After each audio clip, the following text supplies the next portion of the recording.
ابھی تھوڑی دیر پہلے اپنے کچھ نوجوان ساتھیوں سے کہہ رہا تھا کہ مجھے اتنا دکھ ہوتا ہے یہاں آ کر، ایک خوشی بھی ہوتی ہے، ایک دکھ بھی ہوتا ہے. میں دنیا میں بہت جگہ جاتا ہوں، بہت زیادہ میری قسمت میں دنیا بھر میں، ملک بھر میں گھومنا لکھا ہے ابھی تک. تو اس کے باوجود میں یہ بات دیکھتا ہوں کہ جو ایمانی صلاحیت، جو روحانی استعداد اے کشمیر کے نوجوانوں تمہارے اندر ہے، وہ بہت کم جگہ دیکھنے کو ملتی ہے. لیکن نوجوانوں، تم اپنے کو نہیں پہچان پا رہے، تم اپنے کو نہیں پہچان پا رہے. دنیا تمہارے پوٹینشیل کو پہچانتی ہے، اسی وجہ سے تم پر بہت زیادہ محنت کرتی ہے، تم پر للچائی ہوئی نگاہ ڈالتی ہے. دنیا جانتی ہے اس بات کو کہ اگر یہاں کے نوجوانوں نے اپنے کو پہچان لیا تو ہزاروں کلومیٹر دور تک یہ انقلاب لے آئیں. دنیا جانتی ہے تمہارے عشق کے جذبات کو، دنیا جانتی ہے تمہارے نسب کو، دنیا جانتی ہے تمہارے روحانی شجرے کو، دنیا جانتی ہے تمہارے آباء و اجداد کو، دنیا جانتی ہے امیر کبیر شیخ ہمدانی کو، دنیا جانتی ہے سید بلبل شاہ کو، دنیا جانتی ہے سلطان العارفین کو، دنیا جانتی ہے ان کی روحانی میراث کو، اور یہاں کی مٹی میں ان کے فیوض و برکات آج بھی موجود ہیں. آپ سمجھتے ہو میں تم کو دین سکھانے آتا ہوں؟ اس غلط فہمی سے نکل جاؤ. میں یہاں کی وادی سے گزر کر اپنے ایمان کو تازہ کرنے آتا ہوں.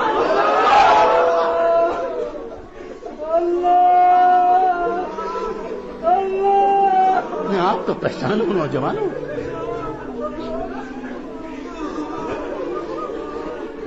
میں تم سے یہ کہوں کہ تم لڑکیوں سے باتیں مت کرو، میں تم سے یہ کہوں کہ تمہاری گرل فرینڈز نہیں ہونی چاہیے، میں تم سے یہ کہوں کہ موبائل سے تم ناجائز باتیں مت کرو، میں تم سے یہ کہوں کہ انٹرنیٹ پر ننگی تصویروں کو مت دیکھا کرو. اگر میں یہ کہوں تو میری زبان کو پکڑ لینے کا تم کو حق ہے.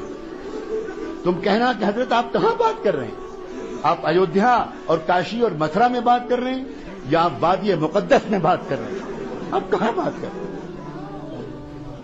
اگر میں تم سے یہ کہوں تو یہ بالکل ایسے ہی ہوگا جیسے میں کسی شہزادے اور کسی کراؤن پرنس اور کسی ولی عہد کے پاس بٹھا دیا جاؤں اور مجھ سے کہا جائے کہ یہ ولی عہد ہیں اور اس سلطنت کا مستقبل ان کے ہاتھ میں ہے اور آپ کو 5 منٹ کا وقت دیا جاتا ہے، آپ اس شہزادے کو کچھ نصیحت کر دیں. تو بتاؤ نوجوانوں، میں اس شہزادے کو کیا نصیحت کروں گا؟ میں یہ کہوں گا کہ محل کی بھنگن سے عشق مت کرنا؟ میں یہ کہوں گا؟ وہ نہیں، اس شہزادے سے میں یہ کہوں گا کہ شہزادے معظم، انصاف کے ساتھ اپنی حکومت چلائیے گا، غریبوں کے ساتھ ذرا اچھا سلوک کیجیے گا. بہت دن ہو گئے آپ کے علاقے کے غریبوں کو کوئی محبت بھرا رہنما نہیں ملا. میں ان سے یہ کہوں گا. اسی طرح میں تم شہزادوں سے، تم نوجوانوں سے یہ نہیں کہنے آیا ہوں کہ تم گندی فلمیں مت دیکھا کرو. میں یہ نہیں کہنے آیا ہوں کہ تم اپنی جوانی کو بے داغ رکھنا. میں تم سے یہ کہنے آیا ہوں اس ڈوبتی ہوئی انسانیت کو تمہارے سوا کون بچانے والا ہے؟ تم نے کلمہ پڑھا ہے محمد الرسول اللہ، تمہارے لیے تڑپے تھے محمد الرسول اللہ، تمہارے لیے انہوں نے اپنے پیٹوں پر پتھر باندھے تھے، تمہارے لیے ان کے نواسے بھوکے رہے تھے، تمہارے لیے ان کے گھر میں 2 مہینے چولہا نہیں جلتا تھا. تم ان پر درود شریف پڑھتے ہو، تم مکے مدینے جانے کے لیے بے چین رہتے ہو. تم اور فلمیں، تم اور میوزک، تم اور گندے گانے. نہیں، مجھے آپ سے یہ کہنے کا کوئی حق نہیں. ہاں، اگر کسی عزیز نوجوان سے، عزیز میرے بھتیجے سے، میرے جگر کے ٹکڑے سے کبھی کوئی گناہ ہو گیا ہو، ابھی معافی مانگ لو. ابھی میں وعدہ کرتا ہوں اللہ معاف کر دے.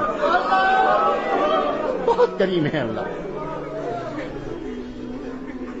اللہ انتظار میں بیٹھے ہیں. کہاں ہیں وہ میرے بندے جو مجھ سے معافی مانگے؟ کہاں ہیں وہ نوجوان؟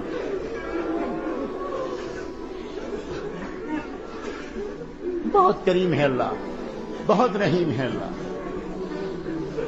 نوجوانوں، اپنے اوپر تو رحم کھاؤ، دنیا پر بھی رحم کھاؤ. دنیا انتظار میں ہے. واللہ دنیا پاک دامن نوجوانوں کے انتظار میں ہے. انتظار میں تنگ آ گئی ہے دنیا، تنگ آ گئی ہے ناچتے ناچتے گانے گانے گاتے گاتے، سکون نہیں مل رہا ہے. یہ کبھی اس نے شروعات کی تو اس نے اسموکنگ سے شروعات کی کہ چلو سگریٹ پیئیں گے کچھ دیر کے لیے سکون ملے گا، اس سے بھی نہیں ملا.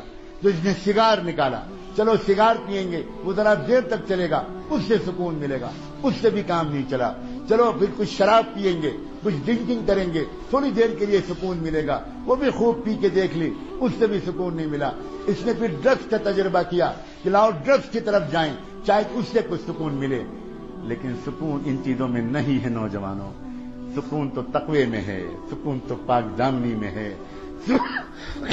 سکون گناہ کرنے میں نہیں ہے، سکون گناہوں سے اپنے کو روک لینے.